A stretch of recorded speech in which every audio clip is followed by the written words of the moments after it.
Hello students, हम लोग जल में घुलनशील विटामिन की श्रृंखला कर रहे हैं। इसी श्रृंखला में अगला विटामिन हमारा विटामिन सी है। आज हम विटामिन सी के बारे में अध्ययन करेंगे। विटामिन सी का रासायनिक नाम एस्कॉर्बिक एसिड भी होता है। ये जल में अत्यंत घुलनशील है। अत्यंत घुलनशील क्यों कहा बच्चों? ये 100 ml पानी के अंदर 30 ग्राम तक घुल सकता है। इसे एल एस्कॉर्बिक एसिड या एल एस्कॉर्बेट भी कहा जाता है। इसकी विशेषताएं देखें तो ये ताप, प्रकाश, क्षार और ऑक्सीकरण में भाग लेने वाले एंजाइम्स के प्रति अस्थिर है। मतलब ऐसे किसी भी एंजाइम के संपर्क में आने पे जो ऑक्सीकरण में भाग लेते हैं, इसका ऑक्सीकरण हो जाता है। मतलब ये वातावरण के ऑक्सीजन से इसका रिएक्शन होता है। और ये ताप, प्रकाश, क्षार के प्रति भी अस्थिर है। मतलब इनकी उपस्थिति में ये नष्ट हो जाता है। विटामिन सी युक्त आहार पदार्थों को खुले में अगर हम छोड़ देते हैं तो उनका जो रंग परिवर्तन होता है वो ऑक्सीकरण की प्रक्रिया की वजह से ही होता है। उच्च तापकरण पर ऑक्सीकरण बहुत तीव्र गति से होता है, इसलिए ये पकाने में नष्ट हो जाता है। इसीलिए जो भी विटामिन सी के स्रोत हैं, उन्हें अगर हम कच्चे रूप में खाएंगे, चाहे वो फल खाना हो, चाहे जूस लेना हो, तो बेहतर रहता है, क्योंकि पकाने में ये नष्ट हो जाता है। और तरल रूप में या ये ज्यादा तेजी से नष्ट होता है। हमारा शरीर इसको संग्रहित करके नहीं रख सकता, क्योंकि ये जल में घुलनशील है, तो इसकी अत्यधिक मात्रा में होने पर ये मूत्र के द्वारा निष्कासित हो जाता है। इसलिए हमारी बॉडी के अंदर विटामिन सी के पर्याप्त स्तर को बनाए रखने के लिए दैनिक आहार में विटामिन सी वाले भोज्य पदार्थ को लेना आवश्यक होता है। कुछ खाद्य पदार्थों में, जैसे कि फल सब्जियों में, विटामिन सी प्राकृतिक रूप से पाया जाता है। ये हमारी हड्डियों, त्वचा, रक्त वाहिकाओं के गठन और उन्हें स्वस्थ बनाए रखने के लिए अति आवश्यक होता है। अब हम इसके कार्यों पर नजर डालते हैं। ये विटामिन सी कोलेजन और अंतःकोशीय पदार्थ बनाने में मदद करता है। कोलेजन क्या होता है बेटा? कोलेजन संयोजी उत्तक जो होते हैं, वो उत्तक जो आपस में कोशिकाओं को बांध कर रखते हैं, उत्तकों का निर्माण करने में मदद करते हैं। दो विभिन्न प्रकार के उत्तकों को आपस में जोड़ते हैं और संयोजी उत्तक कहलाते हैं। और संयोजी उत्तक में कोलेजन सबसे महत्वपूर्ण घटक होता है। तो ये कोलेजन जो होता है, अगर ये नहीं होगा तो हमारे उत्तकों का सही ढंग से निर्माण नहीं हो पाएगा। और ये अंतःकोशीय पदार्थ मतलब कोशिकाओं के बीच में, जैसे कोई भवन का निर्माण करते हैं तो ईंट के बीच में बेटा, जैसे अपन सीमेंट और मसाला लगाते हैं, ये अंतःकोशीय पदार्थ बनाने के लिए विटामिन सी अति आवश्यक होता है। और इसके अलावा ये देखा गया है कि ये लौह तत्वों की अवशोषण में भी इसकी महत्वपूर्ण भूमिका होती है। अगर इसकी अनुपस्थिति में लौह तत्वों का सही ढंग से उपयोग नहीं हो पाता। लौह तत्व के अंदर जो फेरिक होता है, उसको विटामिन सी फेरस में बदलता है, और ये फेरस के रूप में हमारी आंतों के द्वारा आसानी से अवशोषित हो जाता है। अगला इसका कार्य है, ये अस्थियों के निर्माण में महत्वपूर्ण भूमिका निभाता है। ये अस्थियों के वृद्धि, विकास और निर्माण सब में महत्वपूर्ण योगदान देता है। इस विटामिन की कमी से हमारी अस्थि के जो संयोजक पदार्थ है, उसमें ठीक प्रकार से निर्माण नहीं हो पाता है। इसलिए जो अस्थि तंतु जो होते हैं, उनमें कुछ रासायनिक परिवर्तन आ जाते हैं, जो कि हमारी अस्थियों के स्वास्थ्य के लिए सही नहीं होता है। और इसकी वजह से देखा गया है कि जैसे रिकेट में क्या होता था, विटामिन डी की कमी से जब रिकेट होता है, वो भी अस्थि रोग है। उसमें क्या होता है, अस्थियों का आकार परिवर्तित हो जाता है। लेकिन विटामिन सी की वजह से जो स्कर्वी रोग होता है, इसमें अस्थियों के टूटने की संभावना, विशेष रूप से जो इनके छोर होते हैं, जैसे हमारी जो पर्शुकाएं क्या होती हैं बेटा, रिब्स जो होते हैं अपने छाती का जो पिंजर होता है जिसके अंदर हमारे फुफ्फुस होते हैं, उन्हें रिब्स कहते हैं, पर्शुकाएं कहते हैं। और हमारी जो वक्ष अस्थि, जो वक्ष के बीचों बीच जो अस्थि होती है, उसके जो संधि स्थल है जहां पर वो आके जुड़ती है, वहां पर गांठ सी रचना बन जाती है जो कि रिकेट के समान दिखाई देती है। लेकिन ये विटामिन सी की कमी से स्कर्वी रोग के अंदर भी इस तरह का परिवर्तन देखा गया है।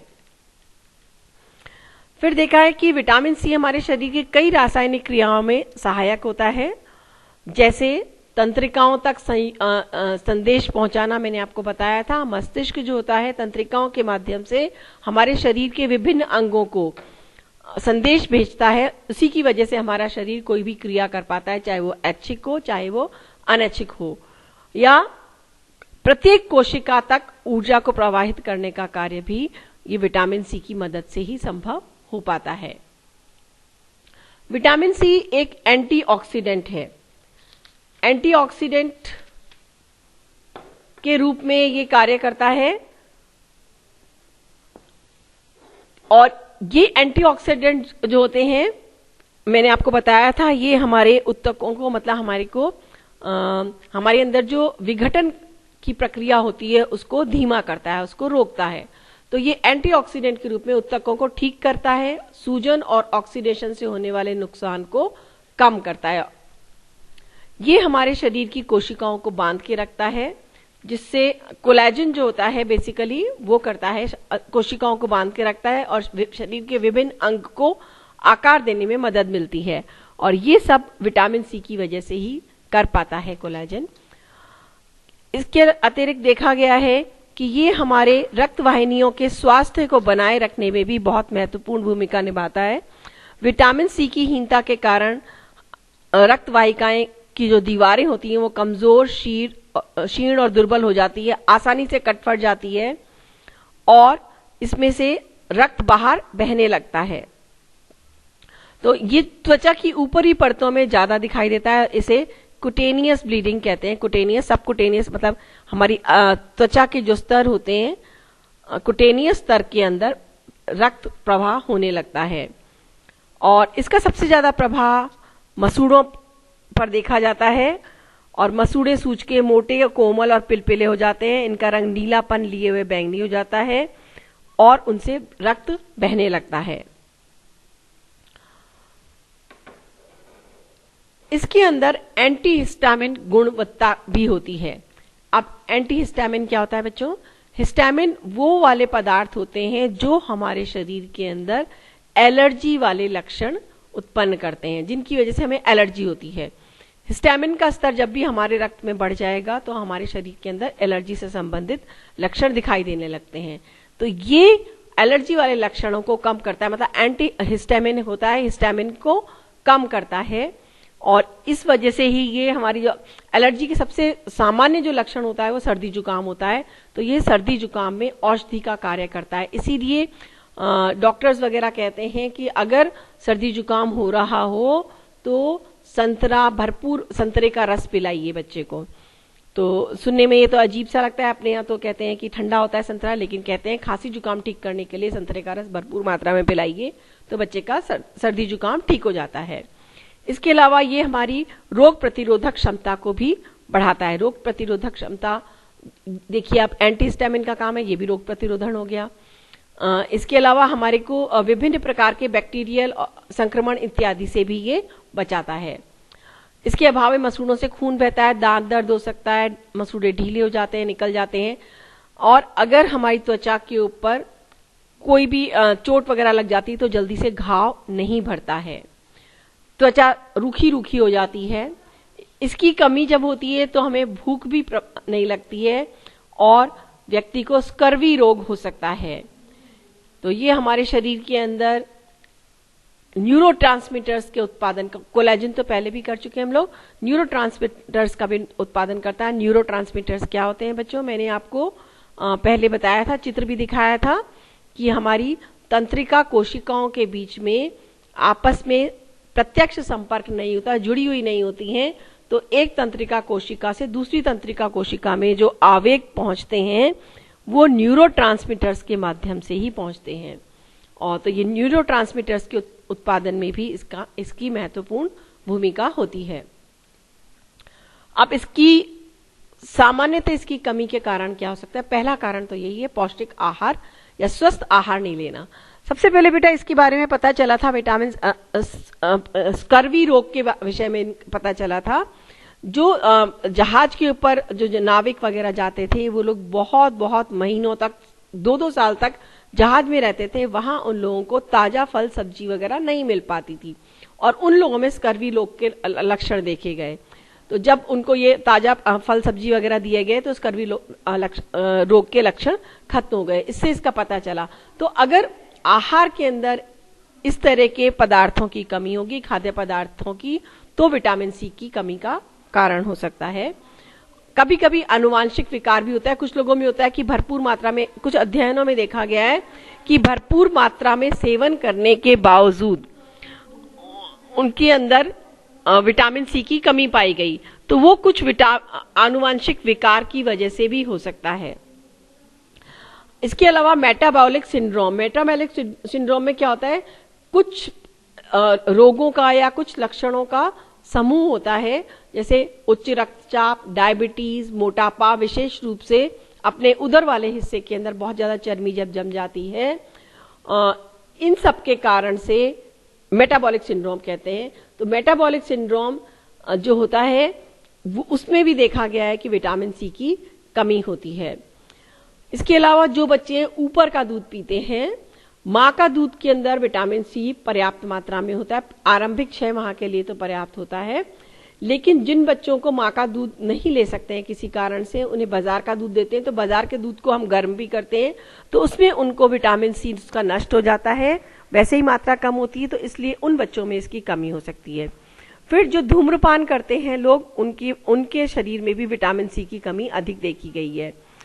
जो डिब्बाबंद या प्रोसेस्ड फूड जिसका आजकल बहुत प्रचलन है, आप लोगों की आयु वर्ग में तो बहुत ही ज्यादा प्रचलन हो गया है, हमारे देश में भी प्रोसेस्ड फूड जो लोग खाते हैं, डिब्बाबंद, ताजा दूध खाना बनाकर नहीं खाते, उन लोगों को भी विटामिन सी की कमी हो जाती है। इसके अतिरिक्त कोई गंभीर बीमारी जैसे आंतों से जुड़ी हुई हो, कैंसर हो, किडनी हो, इन सब रोगों में भी विटामिन सी की कमी पाई गई है।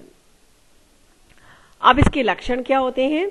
विटामिन सी की कमी होने पर इससे संबंधित लक्षण जो है वो 1 महीने के अंदर दिखाई देने लगते हैं, जिनमें से ये निम्न है, जैसे मुंह में दुर्गंध आना, दांतों का कमजोर होना, मसूड़ों का फूलना, त्वचा रूखी हो जाना, शरीर में अगर कहीं भी घाव लग गया है तो चोट ठीक नहीं होती है, वायरल संक्रमण बहुत ज्यादा होता है, बार बार संक्रमण होने लगता है, बुखार आना, भोजन का स्वाद न आना, जैसे अपने कोरोना में भी अभी देख रहे थे हम लोग, वो भी तो एक प्रकार का वायरल संक्रमण है, और मतली आना, ये सारे लक्षण देखे जाते हैं विटामिन सी की कमी की वजह से। अब इसका प्रभाव क्या होता है? इसका प्रभाव ये होता है कि हमारा मेटाबॉलिज्म धीमे हो जाता है। मेटाबॉलिज्म हमारे शरीर की उपापचयन की दर, उपापचयन की गति जो है वो मंद हो जाती है। इसकी वजह से व्यक्ति भोजन ढंग से नहीं लेगा तो उसको और कमजोरी आ जाती है। मसूड़ों में सूजन और खून आना, त्वचा पे लाल लाल चकत्ते होना, दांत कमजोर होना, कोलेजन संश्लेषण खराब हो जाता है। कोलेजन के लिए बताया, कोलेजन निर्माण के लिए विटामिन सी आवश्यक है। इसकी कमी की वजह से कोलेजन का संश्लेषण नहीं हो पाता और हमारे तंतुओं को नुकसान होता है। शारीरिक ताकत में कमी आ जाती है। एनीमिया मतलब रक्त में जो है, क्योंकि एनीमिया क्यों हो जाता है बच्चों? क्योंकि कहते हैं लौह तत्व के अवशोषण में इसका रोल होता है। तो जब लौह तत्व कम हो जाएगा तो एनीमिया होगा, विटामिन सी कम होगा तो लौह तत्व का अवशोषण नहीं होगा, इस वजह से एनीमिया हो सकता है। इसकी कमी की वजह से व्यक्ति को बार बार संक्रमण होता है, विशेष रूप से वायरल संक्रमण। नाक से खून आना, जिसको हम नक्सीर कहते हैं, वो भी वही होता है कि रक्तवाहिका की दीवारें फट जाएगी तो उस वजह से आ सकता है। जोड़ों में दर्द और सूजन, और इसकी जब अत्यधिक कमी हो जाती है तो स्कर्वी रोग हो जाता है। स्कर्वी रोग जब भी मैंने आपको बताया कि अब नाविकों में सबसे पहले देखा गया था, और विटामिन सी की कमी डेफिशिएंसी डिजीज के नाम से स्कर्वी रोग का नाम सबसे ज्यादा जाना जाता है। ये आपके जीके के क्वेश्चन में भी आ सकता है प्रतियोगी परीक्षाओं में। तो इसके बारे में जो है स्कर्वी रोग जो है विटामिन सी की कमी से होता है। बहुत लंबे समय तक जो लोगों को ऐसा आहार लेते हैं जिसमें विटामिन सी ना हो तो उनको ये रोग हो सकता है। इसके अलावा जो लोग मद्यपान करते हैं और उन लोगों में भी, धूम्रपान करने वाले लोगों में भी इसके लक्षण हो सकते हैं। इसके लक्षण में कमजोरी, चिड़चिड़ापन, सिर दर्द, आलस्य, सुस्ती, पूरी नींद लेने के बावजूद भी व्यक्ति थका थका महसूस करता है, उसको परिश्रम करने की इच्छा नहीं होती है, लौह तत्व का ठीक प्रकार से अवशोषण नहीं हो पाता, इसलिए आंतरिक रक्तस्राव भी हो सकते हैं। आंतरिक रक्तस्राव में मतलब बाहर रक्त बहता हुआ दिखाई नहीं देगा, लेकिन अंदर शरीर के अंदर, इसी वजह से जो शरीर में आंतरिक रक्तस्राव होता है तभी त्वचा पे चकत्ते पड़ते हैं। त्वचा का रंग भद्दा, पीला और मलिन हो जाता है, सूखी हो जाती है, फुंसियां हो जाती है, आंखों के नीचे काली स्याही हो जाती है, शरीर के जोड़ों में दर्द होता है, हमारे जो रोमकूप होते हैं, हेयर फॉलिकल जो होते हैं वो फूल जाते हैं और मसूड़े सूख जाते हैं, कोमल और पुलपिले हो जाते हैं, दांत कमजोर होकर गिरने लगते हैं, घाव देर से भरते हैं और उनमें पस पड़ जाता है, मांसपेशियां निष्क्रिय होने लगती हैं। बेटा ये सब कोलेजन की कमी की वजह से होता है और ये समस्या बढ़ती जाती है। बच्चों में भी स्कर्वी रोग हो सकता है। उनके अंदर जो होता है, बच्चे बहुत चिड़चिड़े हो जाते हैं, उन्हें भूख नहीं लगती, आलसी और सुस्त होते हैं। बच्चों में जो चंचलता होती है वो गायब हो जाती है, पैरों में सूजन आती है, दर्द रहता है और बच्चों के पैर को छुए या दबाएं तो पैर बच्चे रोने लग जाते हैं, वो हिला डुला नहीं सकते अपने पैरों को। इनकी रक्त वाहिनी की दीवारें फट जाती है, रक्तस्राव होने लगता है, घाव होने पर जल्दी भरते नहीं है, त्वचा पर फोड़े फुंसी घाव हो जाते हैं, हड्डियों में रक्त जमा होने से वो सूख जाती हैं, अस्थि कोमल हो जाती है, त्वचा पीली पड़ जाती है, मसूड़े सूज जाते हैं, मुंह से बदबू आने लगती है और सामने छाती की हड्डी अंदर धसी हुई दिखाई देती है और पसलियां उभरी हुई दिखाई देती हैं और सांस लेने में भी शिशु को कठिनाई हो सकती है। तो ये स्कर्वी रोग काफी गंभीर रोग होता है और इसका उपचार के लिए ये होता है कि उसे विटामिन सी का सप्लीमेंट दिया जाता है। आजकल आप लोग जानते हैं कोरोना की वजह से सभी लोगों ने, डॉक्टर्स वगैरह कहते रहे विटामिन सी की गोली खाइए, विटामिन सी की गोली खाइए। तो विटामिन सी की गोली क्या है? विटामिन सी का सप्लीमेंट है। आहार के अतिरिक्त इस तरह से भी विटामिन सी लिया जा सकता है। अब विटामिन सी के स्रोत क्या हैं? सीधा से ध्यान रखिए बच्चों, जो खट्टे फल होते हैं, सिट्रस फूड होते हैं, रसदार जो फल होते हैं, अपने संतरा, मौसमी, नींबू वगैरह, आंवला इसका सबसे श्रेष्ठ स्रोत होता है। उसके अलावा कुछ हरीदार पत्तेदार सब्जियों में भी ये कुछ मात्रा में होता है। हरी और लाल शिमला मिर्च में होता है, ब्रोकली जो हरी गोभी आ रही है आजकल, पपीते, स्ट्रॉबेरी वगैरह में भी ये पर्याप्त मात्रा में मिलता है। यहाँ पर मैंने आपको चित्र भी दे दिया है, प्रथम पेज पे भी मिलेगा, अंतिम पेज पे भी मिलेगा, जिससे आपको विटामिन सी के स्रोत याद रहें। अब इसकी दैनिक आवश्यकता की मैंने आपको चार्ट दे दिया है, आईसीएमआर के द्वारा दिया गया है, 2010 में दिया है, उसके बाद का भी आया नहीं है। और ये देखिए विभिन्न आयु वर्ग के लिए कितनी मात्रा में विटामिन सी की आवश्यकता है, ये मिलीग्राम में मात्रा दे रखी है। यहाँ पर आप वीडियो को रोककर इसको नोट कर लीजिए अपनी कॉपी में और इसको याद कर लीजिएगा। बच्चों इस वीडियो को देखने के बाद में आप इसके साथ जो मैं आपको पीडीएफ नोट्स भेज रही हूँ वो पढ़िए। उसके बाद अगर आपको कोई समस्या होती है तो आप मेरे व्हाट्सएप नंबर पर पर्सनल मैसेज कर सकते हैं। नीचे कमेंट बॉक्स में वीडियो देखने के बाद में अपना नाम लिखिए, अपनी कक्षा, अपना सेक्शन जरूर से लिख दीजिए, जिससे मैं आपकी अटेंडेंस मार्क कर सकूं। और चैनल को आवश्यक रूप से सब्सक्राइब कर दीजिए। सब्सक्राइब करने से जैसे ही मैं कोई नया वीडियो डालूंगी आप लोगों को सूचना मिल जाएगी। बस आज इतना ही, हम नेक्स्ट क्लास में फिर मिलेंगे।